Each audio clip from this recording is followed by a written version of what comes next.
Hello, traders. FX Pip Collector here. Today is Monday, March 11th, and this is my analysis of gold versus the dollar, starting on the monthly, working my way down to the 1 hour time frame for the full top-down analysis. So on gold versus the dollar, I still actually think this is a 1, 2, 3 right here. I think we're in the middle of a wave 3, and I think this thing has actually got a long ways to go to the upside. My target for this wave 3 is actually the 161 Fibonacci extension of wave 1 projected out the bottom of wave 2, which puts us all the way up to about the 2550 area. So let's head down to the weekly time frame. On the weekly time frame, I mean, we're not at a Fibonacci level. We definitely don't have a lower high. I mean, for the most part, I am definitely still very, very bullish. I do think there is a pretty good chance it might make a pullback at some point, but until we see some sort of a significant break of structure to the downside, at least a daily 4 hour time frame, I would for sure be looking for longs because there's always a chance that this just keeps on trending up for now.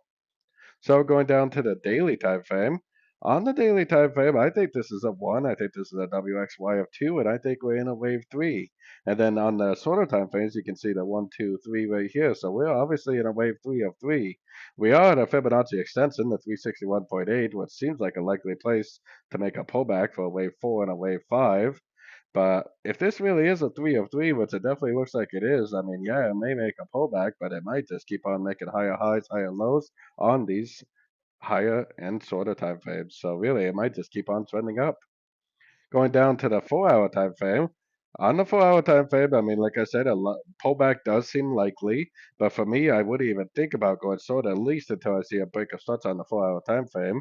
We do have a little bit of a lower high right here, so I mean, it does kind of seem pretty likely that it would do something like this now, go down maybe even to this area, make a wave 4, and then go back up for a wave 5 later on.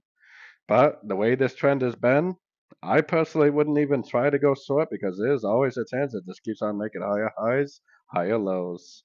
Taking it down to the 1 hour time frame, I mean, if you went long for any reason over the last couple of weeks, you probably made a really nice profit. And there's still no break of structure to the downside. My last most recent break of structure that would be significant to me is right here. So unless it goes down and breaks that structure right there, I'm definitely looking for longs. This could be a wave A. This could be a little wave B. It could go down and make a wave C, and then just keep on trending up from there, making another higher low, which is why I personally wouldn't even think about going short unless it broke structure to the downside. Because I mean, it looks like it should make an ABC, but look what just keeps on happening. It just keeps on making higher highs, higher lows. If you went long for any reason over the last couple of weeks, you probably made some really nice money. The trend is definitely your friend. The trend is definitely not showed us that it's over yet. So let's just keep on looking for longs at the end of pullbacks. So don't forget to join my free Discord channel. The link for that is on the screen and in the description. Thanks and happy trading.